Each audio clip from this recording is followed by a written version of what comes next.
What's going on, beautifuls? Auntie Cuckoo is back with another murder story for you. Buckle up, buttercup, because it is a doozy. I got 3 minutes. It's like racing my car's GPS. Let's see if I can get it done. I'm going to try and do it a little bit different, but just like cliff notes. So this story is about two cousins. You know, they knew each other growing up, lost touch, hadn't seen each other in a long time. So that brings us to Vernon and Linda, who are living together, you know, in Mississippi, having a very chill life. He's working for the city. Things are going good, whatnot.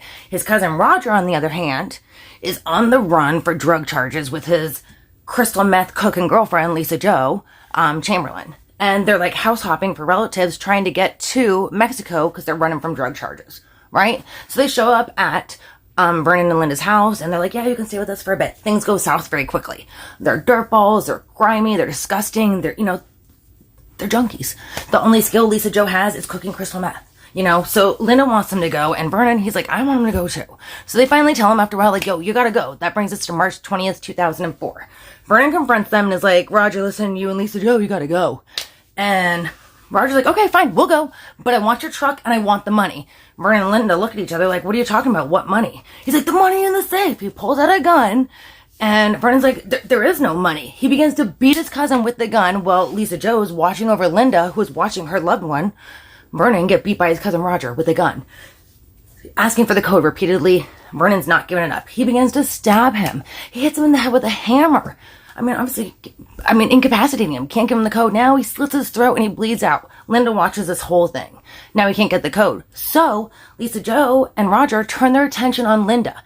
If she knew the code, she probably would have screamed it out while you were murdering her boyfriend. But they turn it on her. She doesn't know the code. They begin to torture her. They actually both, Lisa Jo and Roger, both sexually assault her before murdering her and then dismembering them both. They're so aroused. They have the best sex ever, apparently. Like, how twisted is that? Dismember the bodies, put them in a freezer. Load this deep freezer into Vernon's pickup truck and take it to another one of Roger's relatives' abandoned farms where there's not a lot of action, but people see him like dropping it off, and then there's this big freezer with stuff coming out of it and chains on it. So they alert the police.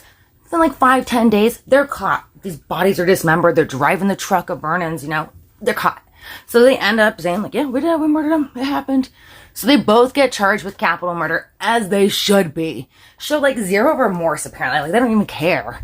But they both get sentenced to death. But Roger, I always want to mess up the name, sorry. Roger ends up getting his turned over, saving the family, going through another trial. They give him life without the possibility of parole. But Lisa Jo Chamberlin is still the only woman on Mississippi's death row, as she should be. Thank you so much. I can't believe I got it done. Stay amazing. Check you on the flip side.